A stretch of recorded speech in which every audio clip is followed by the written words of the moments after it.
I just lost my capital to Ormus, the city-state.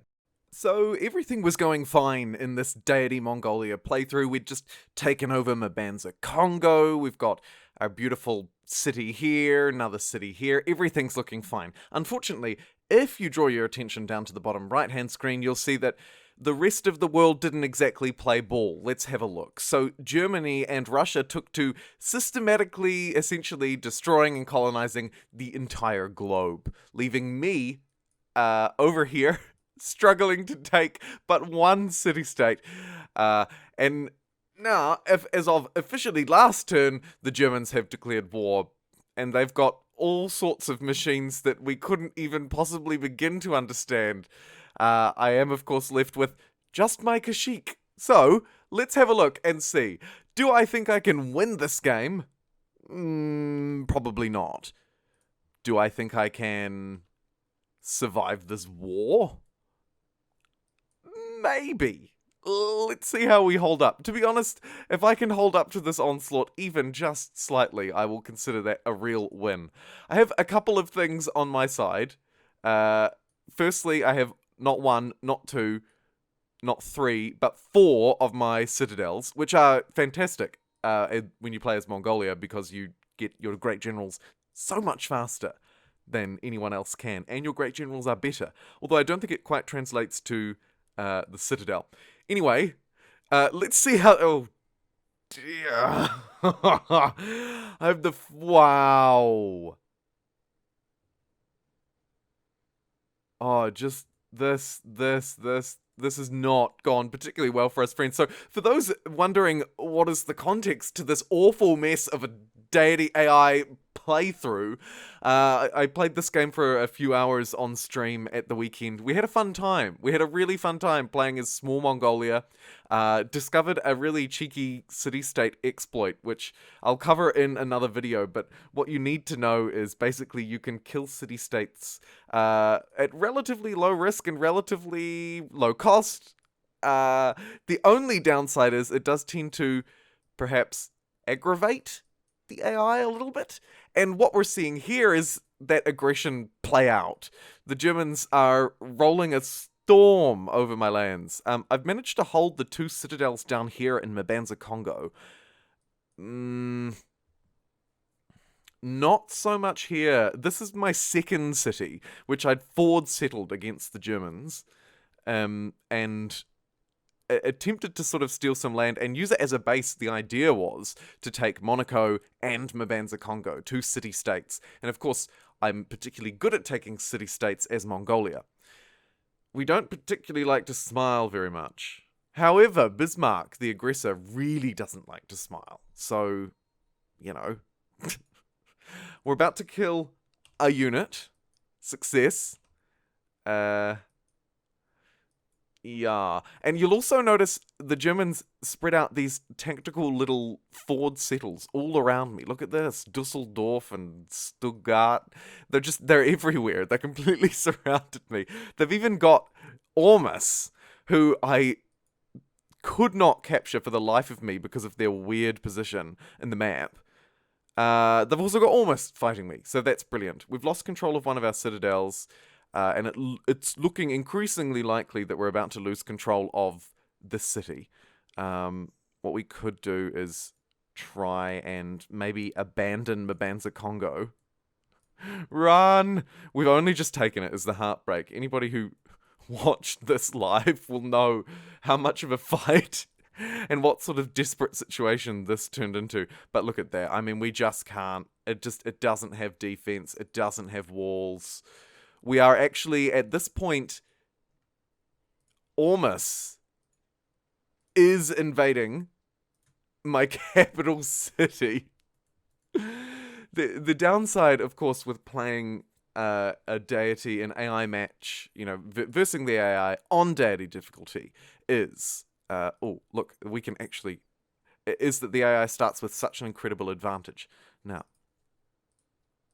if we vote for Russia, we can tie the vote. The ultimate FU move. The absolutely ultimate FU move for us against Germany here. Okay, that's not ideal. We are... Looks like we're about to lose that city. Okay. And probably this one too. We can take out a unit. We can go down fighting at the very least. Okay, let's flee. Let's flee. Get out of there. Oh, and in one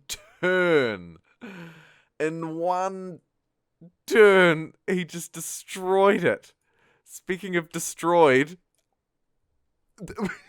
okay, actually, can we take a minute to appreciate the poetic justice of Ormus, a city-state, capturing the capital of Mongolia, a civilization that is generally not the best, but by design, it is enabling Mongolia. Its design enables it to be really only good against city-states. We receive a 30% combat bonus against city-state units. And we're being besieged by a city-state. I mean, you couldn't write it. You couldn't write better irony than this. We have almost no units. Here come the Germans. Oh my goodness!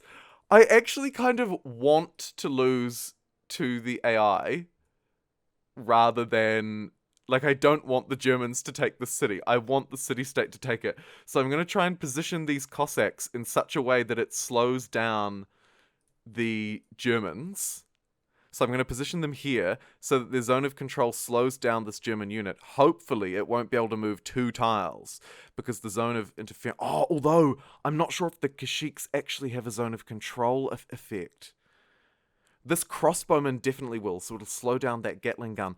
I'm worried that this cavalry may be able to race through and take the Mongolian capital. And it probably will, of course, because the city-state will be unlikely, or perhaps even unable to take the city. And just like that, 200 turns gone.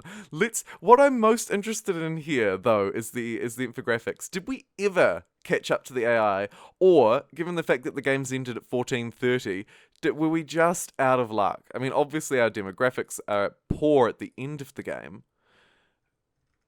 You can see a replay of the graphs here. So you can see there were only 4 players and then a whole load of city-states in the game.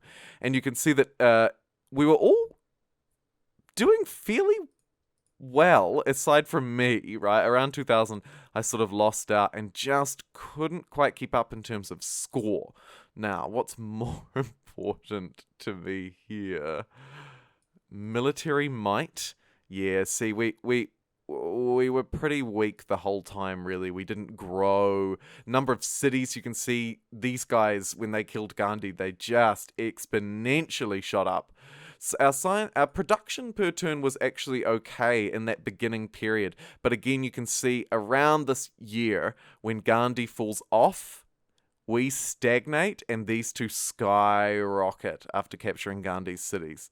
So, I mean, there we have it, folks. There we have it. Gone, and lost. That is the ending to what was a really interesting, but to be honest, quite disadvantaged game of Civilization 5 that I played over the weekend. Deity Mongolia.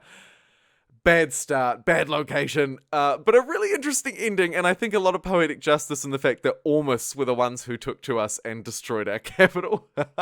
Thank you so much for watching. I hope that this provided some sort of closure to those of you who joined me live or who watched the video afterwards on the YouTube channel. Oh, and I have to add right at the end here, by the way, just because we can't see it and I can't wait just one more turn. It was, in fact, Ormus who took Karakoram, our capital city. It was, in fact, Ormus, the city-state, that took our capital. So there's some real poetic justice there for you folks. I hope you enjoyed. Oh, how embarrassing. How deeply, deeply embarrassing.